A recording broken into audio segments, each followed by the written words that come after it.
लोकतंत्र कैसे मरते हैं, जहां हम राजनीति की जटिल दुनिया और व्यवसाय व समाज पर उसके प्रभाव का पता लगाते हैं। आज हम अमेरिका में लोकतंत्र के स्वास्थ्य का महत्वपूर्ण विश्लेषण कर रहे हैं, स्टीफन लेविट्स्की और डैनियल जिब्लैट के काम से सीख लेते हुए। तैयार हो जाइए, क्योंकि हम इतिहास की एक रोलर कोस्टर यात्रा पर जा रहे हैं, यह देखने के लिए कि लोकतंत्र कैसे टूटते हैं और व्यवसाय पर इसका क्या असर होता है। सबसे पहले चलिए जनता को भड़काने वालों के उदय के बारे में बात करते हैं। सशस्त्र विद्रोह की हॉलीवुड छवि को भूल जाइए। आज लोकतंत्र के लिए खतरा कहीं अधिक सूक्ष्म है और मैं कहूंगा अधिक चतुर है। हम सत्ता विरोधी लोगों और पुराने गार्ड के बीच एक खतरनाक नृत्य देख रहे हैं। यह राजनीतिक पोकर का एक उच्च दांव वाला खेल है, जहां सत्ता सोचती है कि उनके पास सभी पत्ते हैं, लेकिन एक लोकप्रिय जोकर उन्हें हरा देता है। अब चलिए मुख्य बातों पर आते हैं। संभावित उग्र नेताओं के लिए 4 खतरे के संकेत हैं जिन पर ध्यान देना चाहिए। पहला, लोकतांत्रिक नियमों को नकारना।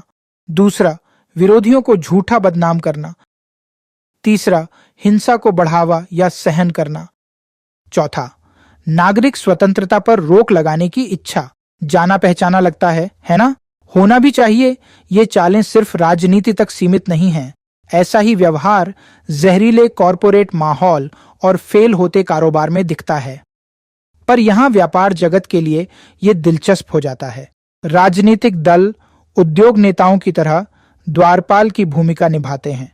वे सत्ता के दरवाजे पर तय करते हैं कौन अंदर आए, कौन बाहर रहे।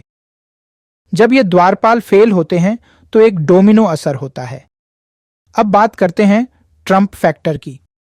चाहे आप उनसे प्यार करें या नफरत, ट्रंप का उदय पारंपरिक द्वारपालों को बाईपास करने का शानदार उदाहरण है। उन्होंने अपने धन और मीडिया कौशल का इस्तेमाल किया। आज की दुनिया में सही संसाधन और रणनीति वाले लोग पारंपरिक बाधाओं को तोड़ सकते हैं। लेकिन यहां एक चौंकाने वाली बात है। लोकतंत्र रातों रात नहीं टूटता।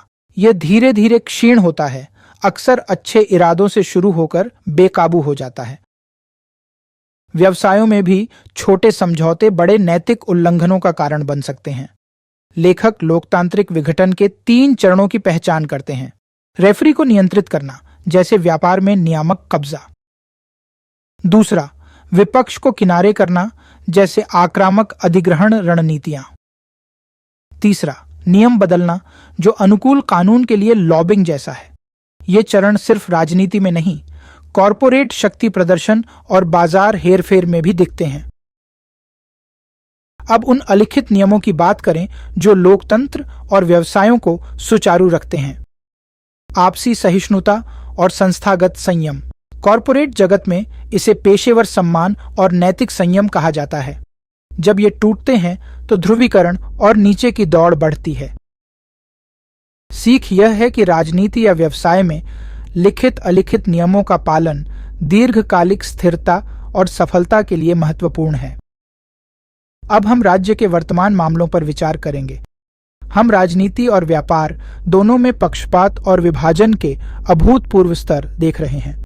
कॉरपोरेट सक्रियता से उपभोक्ता बहिष्कार तक राजनीति व्यवसाय की रेखा धुंधली हो रही है। तो इसका क्या मतलब है आप जैसे समझदार बिजनेस लीडर के लिए?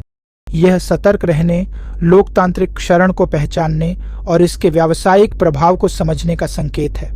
याद रखें, राजनीति और व्यवसाय में ईमानदारी, सम्मान और नैतिकता बनाए रखना एक अच्छा अभ्यास है। यह दीर्घकालिक सफलता और स्थिरता के लिए आवश्यक है। अंत में कुछ महत्वपूर्ण बातें याद रखने योग्य हैं। राजनीति में ध्रुवीकरण व्यापार में विभाजन को दर्शाता है, दोनों के बीच की रेखा धुंधली करता है। दोनों क्षेत्रों में दीर्घकालिक सफलता के लिए ईमानदारी, सम्मान और नैतिकता आवश्यक है। इस वीडियो को अंत तक देखने के लिए धन्यवाद। कृपया इस वीडियो पर अपनी प्रतिक्रिया साझा करें।